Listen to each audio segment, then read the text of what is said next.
Bonjour à tous et bienvenue dans cette édition consacrée à un art aussi complexe que deviner la météo au Québec au mois de mars. Je parle bien sûr de la prévision de la demande. Aujourd'hui, on plonge dans les concepts de l'ouvrage de Stevenson sur la gestion des opérations. Si vous pensez que la prévision, c'est juste de regarder dans une boule de cristal, détrompez-vous. C'est le cœur même de toute organisation, que ce soit pour les ressources humaines, la comptabilité, le marketing ou la gestion de la capacité. Planifier les opérations et gérer les stocks de façon optimale dépend entièrement de vos prévisions. Imaginez Hydro-Québec qui ne prévoirait pas le bon niveau d'électricité à la veille d'un épisode de froid historique. Aïe, aïe, aïe. D'ailleurs, les règles d'or qu'il faut retenir tout de suite sont: les prévisions sont rarement exactes. Le but n'est pas d'être parfait, mais d'avoir tort avec la plus petite marge d'erreur possible. Plus on regarde loin dans le futur, plus notre vision devient floue. Voilà les principes de base des prévisions. Avant de calculer quoi que ce soit, on doit comprendre comment se comporte la demande.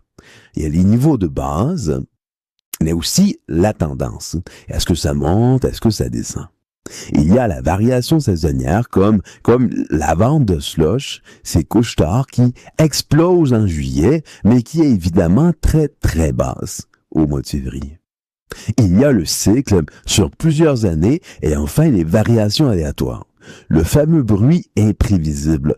On ne peut pas prévoir les variations aléatoires. Par contre, on peut prévoir la tendance, on peut prévoir la variation saisonnière, mais les variations aléatoires, comme son nom l'indique, ils sont aléatoires. On ne peut donc jamais les prévoir. Plus la variation aléatoire est grande, plus les prévisions seront difficiles à faire. A contrario, plus la variation aléatoire est petite, plus la prévision sera exacte. Exacte, mais toujours fausse, comme on l'a dit tantôt. Maintenant, entrons dans le vif du sujet. Vous n'avez pas de données historiques parce que vous lancez une nouvelle poutine végétarienne révolutionnaire. Vous allez utiliser à ce moment-là des méthodes dites qualitative, basée sur l'opinion d'experts ou l'intuition de vos vendeurs. Ah oui, il n'y a pas de données. Donc, on est obligé d'y aller avec des méthodes jugées qualitatives, donc basées sur les opinions. Mais, si vous avez des données qui sont étalées dans le temps, alors à ce moment-là, on sort l'artillerie lourde. Les méthodes quantitatives basées sur les séries chronologiques sont celles à utiliser lorsque vous avez des données. Commençons par la méthode la plus simple, la méthode dite naïve. Les principes, c'est ce qui s'est passé hier va se passer demain. Par exemple, si une succursale de la SAQ a vendu 1000 bouteilles de vin rouge en janvier, la prévision naïve pour février est de 1000 bouteilles. C'est simple, mais ça tient aucunement compte de la tendance ou d'autres facteurs comme la saisonnalité ou le cycle. La méthode naïve, comme vous pouvez le voir, est donc parfaitement naïve. Ensuite, on a la moyenne simple. On prend l'historique complet des données de vente et on divise par le nombre de périodes. On fait la moyenne dans le fond. C'est bien. Mais ça donne autant d'importance à ce qui s'est passé il y a 5 ans que ce qui s'est passé hier. Enfin, on fait une simple moyenne sur l'ensemble des données que nous possédons et on applique cette moyenne comme prévision future.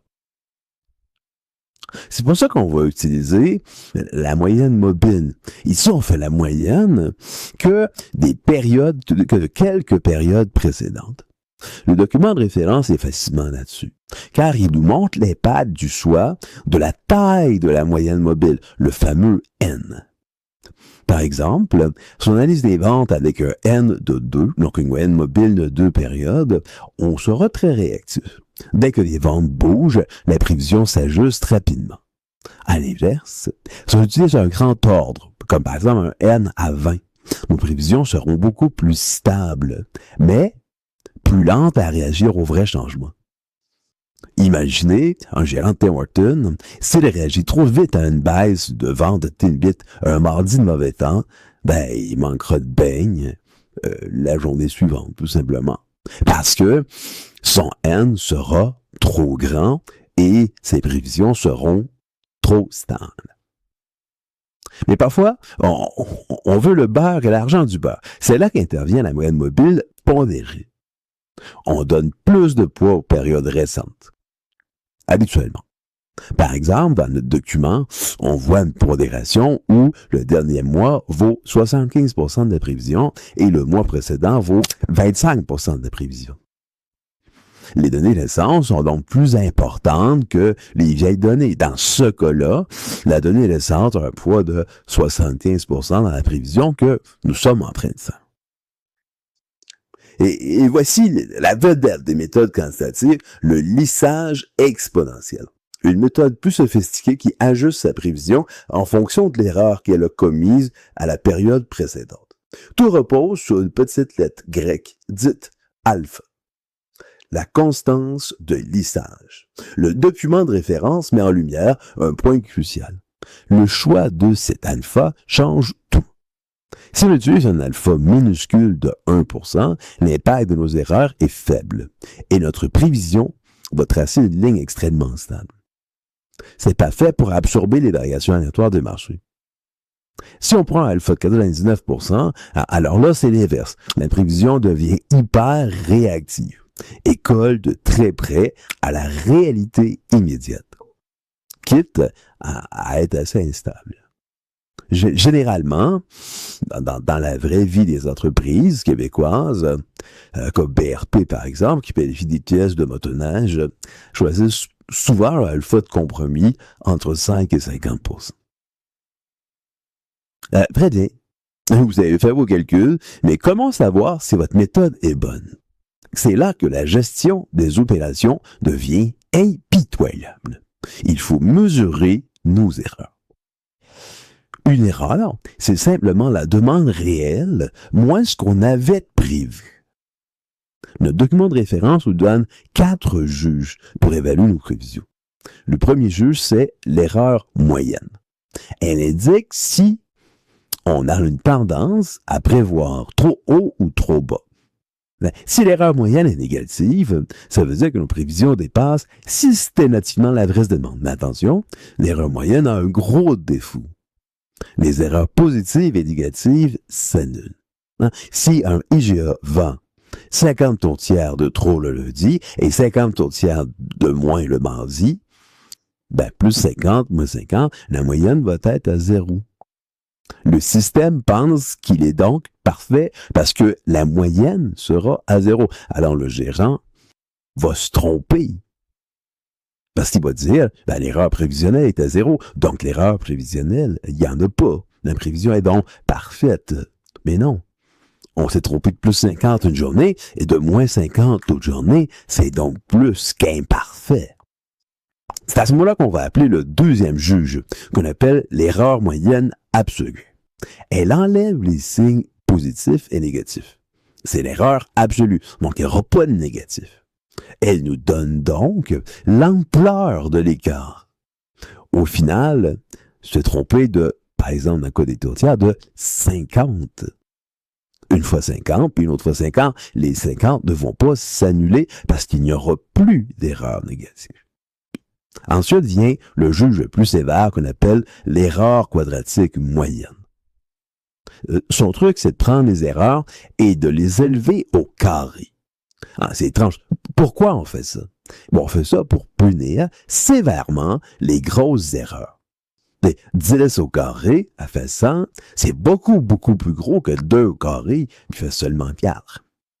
En logistique, se tromper de 10 unités 10 fois de suite, c'est gérable. Mais se tromper de 100 unités d'un seul coup, ça peut paralyser une chaîne de montage. Ça peut paralyser une chaîne logistique au grand complet. L'écart quadratique moyen fait exploser l'erreur prévisionnelle si vous avez de grandes erreurs. Enfin, Le juge le plus pragmatique, c'est le pourcentage de l'erreur absolue moyenne.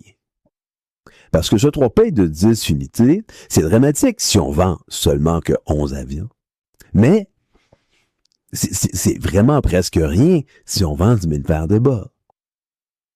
Le pourcentage d'erreur absolue va donc calculer la proportion de la demande réelle.